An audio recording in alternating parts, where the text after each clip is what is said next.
welcome back to another video. If you are new here, my name's Shayla, bringing you everything about my life and more. And if you're not new, then thank you for tuning back in, and let's get right into it. As I embark on to my last term with WGU, I just wanted to bring a little bit of tips that I use to help me get through this online MBA program. And you might be thinking, online MBA program, like, girl, are you crazy? And no, I'm not crazy, because it's honestly been the best decision that I have made. I feel like in terms of my academic career, like undergrad was cool and whatever, but for my higher education degree, for my master's, I think this was the best option because it's completely online. So I have total flexibility. I can pace my studies myself. There aren't any like strict requirements. I did not have to take the GRE because they did not require it. They just require a certain GPA to get in, but my GPA was right there where it needed to be. So this was the option and the route that I chose in order to get my master's. I'm working full time right now, and this is really what works for me. So I'm really happy with my decision. And now let's get into how tough it's been in actuality to complete an MBA online. On a scale of 1 to 10, I would say like a 7. I would say like a 7. And this is coming from a procrastinator. So I would say it's definitely like a 7 in terms of like toughness in the studies. And mind you, I do not have a business background. My background is criminal justice. So the only thing I really took in my undergrad was like economics, and that wasn't a part of my program currently. So I'm definitely not really that savvy. Oh, and business law. But yeah, I'm definitely really not that savvy in like business subjects to be taking like accounting, financial management, marketing, managing people. Like all of these things are really new to me. So that was kind of another element. Main thing helping me get through this program is, one, being sure that this is what I want to do.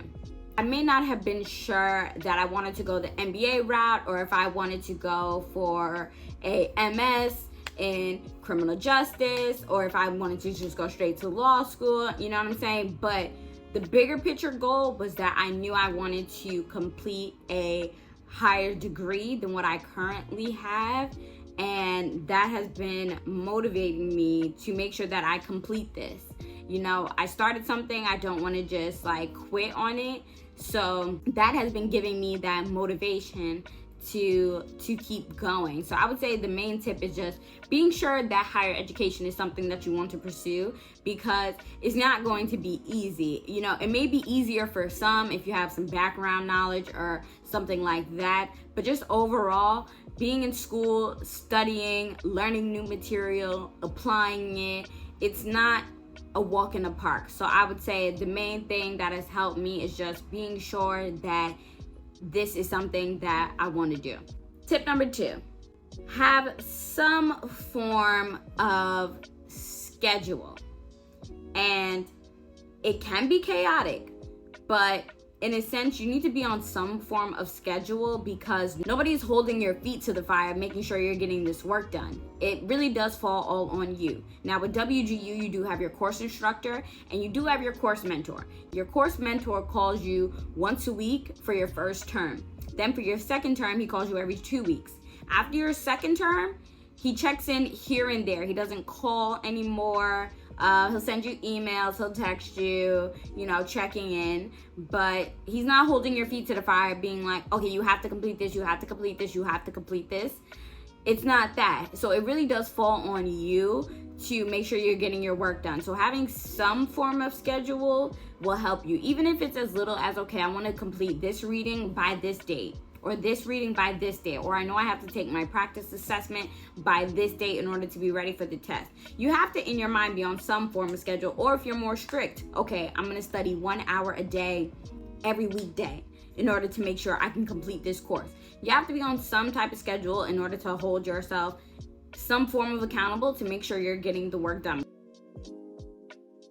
The next tip for me that also helps, and it kind of goes with number 2, but aside from having just a basic like schedule that you kind of stick to day to day, have like a little like to-do list with your assignments. You know, always make sure you know what needs to be done. So even if you wait till the last minute, you kind of have a gauge of how you're going to utilize that last minute time. Like for example, I know that one of my courses is going to take writing tasks for me to complete in order for me to pass my course.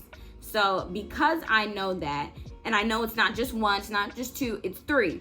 So I know I'm going to need at least a decent amount of time if I'm going to be able to complete those assignments. So I know already in the back of my head that I can't wait till the last minute. I can't wait till the last couple of weeks before the term ends to want to complete 3 assignments. That's not going to give me the best chance of getting everything done. So I kind of already know in my head that I need to give myself more time. And that's because I already have my little to-do list with my assignments. I already know what's required for the class. Even if I don't delve all the way into the instructions, I still know, okay, what does this class require? What does this class require? So kind of like a to-do list for your assignments and just knowing what you need to get done. So utilizing to-do lists is very, very important. And just a sidebar off of that, I feel like that all ties into just trying to be organized and not disorganized with your studies. Like, you don't want things to be like too chaotic to where you feel like, okay, I'm behind in this, I can't catch up. You know, you kind of want it to have a flow. You kind of just want things to be in order in a sense. So just having a schedule and having a to-do list will keep you in check with completing your online studies. My next tip, give yourself some grace. You know, give yourself a little pat on the back when you pass your test. Give yourself a little pat on the back when you complete your readings. Give yourself maybe a little reward or, you know, something to keep the spirits up, because having to study and read and do all these assignments, it can be a little daunting. So just making sure you're giving yourself grace or giving yourself a pat on the back and just being like, you're doing a good job. You know, like I said in the beginning, it's hard. School in person is hard. School online is hard. You know, it's not a piece of cake. It's not a walk in the park, like I said.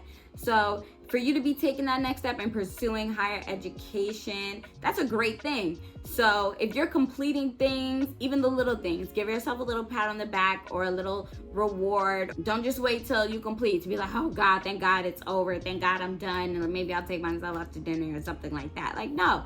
Every term, or, you know, whenever you feel like it, just pat yourself on the back, give yourself a little reward, and just remember, like, you're doing the best you can.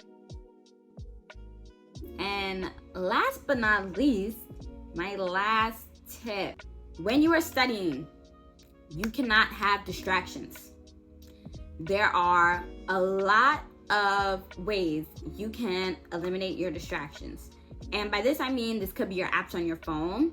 And you could do app blocker to block your apps for like a few hours while you're studying.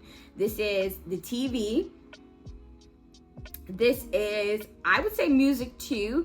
I'm one of those people, but everybody's different when studying. I'm one of those people where if I have other things going, I feel like my mind is not working like properly enough to retain the information, because I'm also taking in something else like from over here. Like if I'm listening to music, okay, I might be reading, but then okay, I might hear a lyric I like, I might tune out, sing the lyric, then my train of thought is off of that. I might have to reread something. You know what I'm saying? It's just distracting. I feel like if you are able to study in quiet, with no distractions, block out like an hour or 2 of your time and just be able to study and read, I feel like your mind just retains the information so much better when you don't have 50 million distractions going on. You got the TV going, you got music in your headphones, you got this, you got that, you check Instagram here and there. Literally, I'm telling you, just try it, an hour in silence, studying. And when you study, this is like, come on, this is big. When you study, write down what you're reading.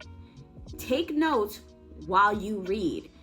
Writing increases your retention. I'm not sure the percentage, but writing what you study increases the chances that you're going to remember it. The repetition, you know what I'm saying? You read it, you write it, you read it again. It's that repetition, and you're building the memory of information that you're taking in. So literally study in silence, hour or two, and make sure you write what you read. You don't have to write everything, but if there's a key term or a key word that you think is going to be important, or a definition or something like that you think is going to be on the test, or you think is going to be important, write it down. Write it down maybe 1 or 2 times. And if you're studying for a test, I swear it helps so much. At least for me. I can't speak for everybody, but at least for me, if I write something down multiple times or I read something multiple times, the chances of me remembering it increases for my test. Or or if I have a question, I'll be able to pick out a word from there, remember it from something I read, and be able to get the answer or eliminate answers easily. You know what I'm saying? So for me, that's just a big help. Just eliminating all distractions and making sure study time is study time. And that's how I'm surviving, honestly, guys. And that's how I'm getting through it. Like, I'm just being the realist as I can. So I feel like that's what's like helping me, and I hope you guys can see this and be able to like apply it to yourself if you're in school or, you know, in person or online. I feel like it can apply to both, but for online, I just stress like a couple of things a little bit more because it is different than being in person. So like I said, I hope you guys will be able to take these tips and apply it to yourself. I hope they help. If you like this video, make sure to give it a thumbs up. If you want to see more tips that I have, comment down below. Or if you have any questions, comment down below. And make sure you subscribe for more content. Duh. And I'll see you guys in my next video. Bye.